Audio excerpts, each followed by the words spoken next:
ጠቅላይ ሚኒስትር አብይ አህመድ በቴሌቪዥን መስኮት ብቅ ብለው የመንግስታቸውን የራሳቸውን አቋም የሚገልጹበት ሁነት ቀጥሏል። በትናንትናው ዕለት ደግሞ ከንግድ ማህበረሰብ ተወካይ ናቸው ከተባሉ የህብረተሰብ ክፍሎች ጋር ያደረጉት ውይይት ለመንግስት ቅርበት ባላቸው መገናኛ ብዙሃን በተመሳሳይ ሰዓት ተሰራጭቷል። በውይይቱ የተሳተፉት ነጋዴዎች አብዛኞቹ ለማለት በሚያስደፍር መልኩም ከጥያቄያቸው ይልቅ ለመንግስት ያቀረቡት ውዳሴ ረዥሙን ጊዜ ወስዷል። አንድም ጉንተላ ባልተስተዋለበት በዚህ መድረክ ጠቅላይ ሚኒስትሩ ግን እንደተለመደው 40 ደቂቃዎች ገደማ ወስደው አነጋጋሪ መልእክቶችን አስተላልፈዋል። አዳዲስ ኢንዱስትሪ ፓርኮች መንግስት ደረጃ እንደማይገነቡም፣ ኢትዮጵያ ውስጥ ለጠፋው ሰላም ባለሀብቶች ሚናቸው ከፍተኛ መሆኑን፣ አብዛኞቹ ነጋዴዎችም በወንጀል የተሰማሩ መሆናቸውን እየጠቀሱ ዘልፈዋቸዋል። ምንም እንኳን አብይ ነጋዴዎቹን ቢዘልፉም የጠበቃቸው ግን ቅሬታ ሳይሆን ጭብጨባ መሆኑ አግራሞትን አጭረዋል። በተከታዩ ጥንቅር ጠቅላይ ሚኒስትሩ ያነሷቸውን አንኳር ጉዳዮች እንቃኛለን። አብረን እንቆይ።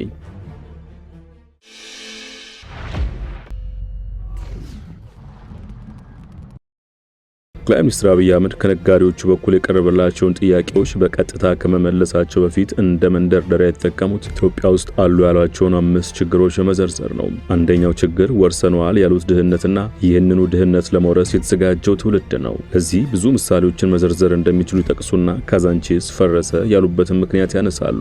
እናቶች ቡና እየጠጡ በ5-6 ሜትር ርቀት ውስጥ የሚጸዳዳ ሰው በመኖሩ መሆኑንም ያመላክታሉ። እናም ካዛንቺስ የፈረሰበት ምክንያት የጽዳት መሆኑን ያመለክቱና መንግስታቸው ግን ይህን በማድረጉ የዘርና ሃይማኖት ታፔላ እንደተለጠፈበት ያነሳሉ። ዛሬ ላይ ካዛንቺስ የፈረሰው በመጸዳጃና ቡና መጠጫ መሆኑን ይናገሩ እንጂ ከወራት በፊት በነበራቸው የፓርላማ ውሎ ካዛንቺስን የሐሺሽ ሰፈር ነው፣ ስለዚህ መፍረሱ ተገቢ መሆኑ የሚጠቁም አመክንዮ መስጠታቸው አይዘነጋም። ሁለተኛው ችግር መዋቅራዊ ነው ሲሉ፣ ሶስተኛው ችግር ደግሞ አመለካከት ነው ብለዋል። ይህንንም ሲያፍታቱ ከአራሽ ይልቅ ተኳሽ የሚያወድስ ከሰራተኛው ይልቅ አጥፊውን የሚያወድስ አመለካከት በመላ ሀገሪቱ ያለ ነው ሲሉ ህዝቡን ፈርጀዋል። ጀግና ማለት ጠዋት ማታ የሚሰራው ሳይሆን ክላሽ አንግቦ የሚሳደብ ነው ሲሉም ተደምጠዋል። አራተኛው ችግር የስልት ትምህርት ሲሆን አምስተኛው ደግሞ የማገልገል ችግር ነው ሲሉ ብያናቸውን አስቀምጠዋል። የኢትዮጵያን ህዝብ አመለካከት ችግር አለበት ሲሉ የፈረጁት አብይ ፍረጃቸውን ቀጥለው የመጠየቅ ችግርም አለበት ባይ ናቸው። ሰው የፈለገውን ተነስቶ ሲናገር ከዚህ በፊት የት አገልግለ ነበር ብሎ አይጠይቅም ሲሉ አሜሪካን ሀገር አለ ያሉትን ልምድ ለማመሳከሪያነት አቅርበዋል። እዚህ ሀገር ግን ስራ ምን እንደሆነ አገልግለው የማያውቁ ሰዎች ናቸው ስለ ስራ የሚናገሩት ሲሉ በስም ያልጠቀሷቸውን ግለሰቦች ተችተዋል። ባለፈው ሳምንት በተከታታይ ባሰራጩት ቃለ መጠይቃቸውም ላይ በተመሳሳይ ተቺዎቻቸውን ስራ ሰርተው አገልግለው የማያውቁ ሲሉ መዝለፋቸው ይታወሳል። በመቀጠል ከነጋዴዎቹ በኩል ለቀረቡት ጥያቄዎች ምላሽ መስጠት የጀመሩት ቡና በሚኒስቴር ደረጃ ይቋቋም የሚለውን በመመለስ ሲሆን ይህ ጥያቄ የተነሳው በገቢ ደረጃ ከመሆኑ አኳያ ነው ይሉና የዚህን ወር ሪፖርት ያቀርባሉ። በውጭ ምንዛሪ ካስገቡት አንጻር ወርቅ ከቡና ይበልጣል። ስለዚህም በዚህ መሰረት ከቡና ይልቅ ወርቅ ሚኒስቴር ያስፈልጋል ማለት ነው። ነገር ግን ሁለቱም ሚኒስቴር አያስፈልጋቸውም፣ የኛ ራስ ምታት ሆነው ከሚቀጥሉ ወደ ግል ማዞር ይሻላል ሲሉ የመንግስታቸውን ቀጣይ ዕቅድ ምን እንደሆነ ፍንጭ ሰጥተዋል። የዛሬ 7 ዓመት ገደማ ቃል ፊርማ ነውና አዋጅ ነው የሚል ንግግር ከማስተላለፋቸው አኳያና ይህም በተግባር ሲገለጥ እንደመታየቱ መጠን የንግግራቸው ገቢራዊ ሊሆን ይችላል ብሎ መገመት ለስህተት የሚዳርግ አይመስልም የሚሉም አሉ። ይህንን ንግግራቸውን የተመለከቱ ተቺዎቻቸው በአናቱ ላይ ደግሞ ከብሬቲን ውድስ ተቋማት ማለትም ከአይኤምኤፍ እና ዓለም ባንክ ጋር የገቧቸው ውሎች እንዲሁም ከአንድ ዓመት ወዲህ በግልጽ ተቀብለው የተገበሩት ያለው ሊበራሊዝም ከግምት ውስጥ ሲገባ የቡናና ወርቅ ጉዳይ ለምዕራቡ ዓለም ግዙፍ ተቋማት አሊያም ኩባንያዎች ወይም ነጋዴዎች ሊተላለፍ ታስበዋል ብሎ መገመት ይቻላል።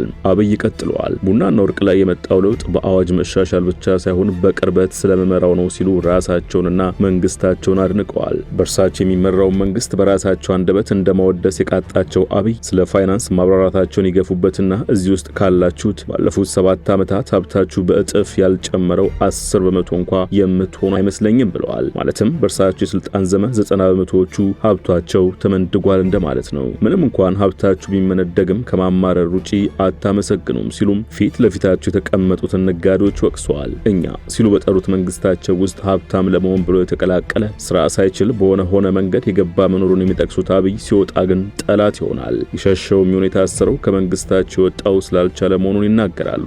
እዚህ ጋር እርሳቸው ባይጠቅሱትም የሸሸ ሲሉ ገዱ አንዳርጋቸውን አሊያም የቀድሞ የሰላም ሚኒስትር ዴኤታ ስዩም መስፍን መሆኑን የገመቱ ሲኖሩ የታሰረ ሲሉ ደግሞ የቀድሞ የአዴፓ ሰው ዮሐንስ ቧያለውን አሊያም ባለፈው ሳምንት የታሰሩትን የቀድሞ ሌላኛው የሰላም ሚኒስትር ዴኤታ ታዬ ደንደአ ሊሆን ይችላል ሲሉ ግምታቸውን ያስቀምጡ አሉ። ሲወጣ እንዳያችሁት ጠላት ነው የሚሆነው። ነበርኩ አውቃቸዋለሁ አብሬያቸው እንደዚህ ናቸው እያለ ይቀጥፋል። የታሰረ ምን የሸሸ እንደደገፈ ነው። አትችልም ዞር በል ሲባል ነው ሌላ ከለር የሚያወጣው እንጂ ባለበት ሰዓት ምን ሰምቼ አላውቅም። አብይ ቀጥሎ ያነሱት ጉዳይ ሌብነት እያሉ ስለሚጠሩት ሙስና ሲሆን ከዚህ በፊት እንደተናገርኩት መንግስታዊ ሌብነት የለም ሲሉ መንግስታቸውን ተከላክለዋል። 100% እርግጠኛ ነኝ የሚሉት ጠቅላይ ሚኒስትሩ የምናገኛትን የምንለምናትን የምናውለው ኢትዮጵያ ላይ ነው ሲሉ ተደምጠዋል። እዚህ ምሳሌ የጠቀሱት አዋሬ እሱ የተገነባው በራሴ ገንዘብ ነው ይላሉ። ነገር ግን እኔ የማምነው ያን መጽሐፍ የገዛችሁት እኔ እዚህ ቦታ ላይ ስለሆንኩ እንጂ ጡረታ በወጣ ኑሮ መግዛታችሁን እጠራጠራለሁ ሲሉ መጽሐፋቸው የተሸጠው በይዘቱ ሳይሆን በስልጣን አማካይነት መሆኑን ጠቁመዋል። እዚህም ገለጻቸውን ሲቀጥሉ ይህንን ስለማውቅ የገዙት መጽሐፉን ሳይሆን ተቀመጥኩበትን ወንበር ነው በሚል እሳቤ ነው እዛ ላይ የዋልኩት ብለዋል። ይህን በሚሉበት ወቅት በሳቅ የታጀበ ጭብጨባ ተችሯቸዋል። ቀጥሎም ፊት ለፊታቸው የተቀመጡትን ነጋዴዎች ወደ መንቆር ይሻገራሉ። መንግስታዊ ሌብነት እንደሌለ ነገር ግን በትንሹ 50% ሌብነት ያለው እናንተ ጋር ነው ይሏቸዋል። ሀብታም መሆናችሁን ለማሳየት በር ቀጠሮ እንዲከፈትላችሁ ስለምትፈልጉ ገና ሌብነት ያልተለማመዱ ወጣቶችን ሳይቀር ለማመዱት ግን እናንተ ናችሁ ሲሉ በግልጽ ወንጅሏቸዋል። ይህን መካድ አይቻልም ይላሉ።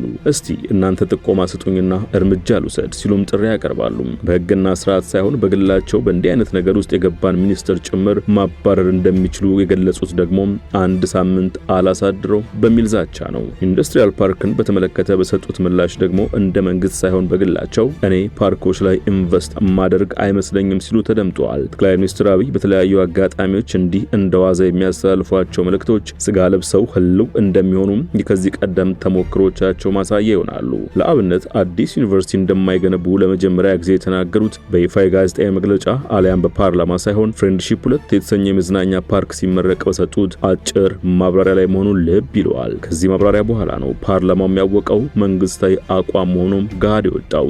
በዚህም ከናንተ በላይ ታክስ ሌቦች ናቸው ያሏቸውን ኢንዱስትሪያል ፓርክ እንደማይገነቡ አይመስለኝም ሲሉ እቅጩን ተናግረዋል። ስለ ሰላም ለቀረበላቸው ጥያቄ በሰጡት ምላሽ ደግሞ ተቋሚ ፖለቲካ ፓርቲውም ሰላም ነጋዴውም ሰላም ማለቱ ከኃላፊነት መሸሽ ነው ያሉት ጠቅላይ ሚኒስትሩም እጃቸው ላይ መረጃው እንደሌላቸው ቢጠቅሱም ለኢትዮጵያ ሰላም መጥፋት 60% ባለሀብቱ ድርሻ አለው ሲሉ ወንጅለዋል። ይህ ወንጀላ የተሰነዘረባቸው ባለሀብቶችም እንደቀደመው ሁሉ ሲያጨበጭቡ ተስተውለዋል። ሰላም የሚያሳጡ አካላትን እየቀለባችሁ ፋይናንስ ያደረጋችሁ እኔን ሰላም ብትሉኝ አይሆንም ሲሉ ተደምጠዋል። ሰላም ከፈለጋችሁ ፋይናንስ አታድርጉ፣ አትርዷቸው፣ ይምጡ። ከመጡ በኋላ እኛ የምንፈልገውን ያያችሁትን ብልጽግና ነው። ለብልጽግና ደግሞ ሰላም ያስፈልጋል። ጎበዝ ከሆኑ አብረን ብንሰራ ችግር የለውም። ነገር ግን አሁን ሰላም እየተባለ ያለው ቢዝነስ ስለሆነ ነው ይላሉ። በኮንትሮባንድ ወርቅና ነዳጅ እንዳይሄድ ማድረግ ነው እኮ ሰላም ማለት። ሰው አግቶ ብር አምጡ ማለት አይደለም ወይ ሲሉም ይጠይቃሉ። ልክ እናንተ እንደምትነግዱት እነርሱም ታክስ ሳይከፍሉ ግብር ሳይጣልባቸው ቢዝነስ ነው፣ ንግድ ነው ሲሉ የሰላም ጥያቄውን በይነውታል። ሰላም የሚፈልግ ሰው ካለ በእኛ በኩል ዝግጁ ነን ሲሉም የመንግስታቸውን አቋም ገልጸዋል። እናንተ ጫካ ብር አትላኩ፣ እኛ ደግሞ በሰላም የሚመጣ ሰው ካለ እንቀበል፣ የሚወያይ ካለ እንወያይ፣ የሚቀጣ ካለ ይቀጣ ይሉና በእርግጥ አሁን ቀንሷል ሲሉም ያክላሉ። የጠቅላይ ሚኒስትሩ ዋና ዋና መልእክቶች ቀደም ሲል የተከታተላችሁት ነው። የዛሬው መሰናዷችን በዚሁ ቋጨን። ስለተከታተላችሁን አመሰገንን። ጤና ይስጥልን።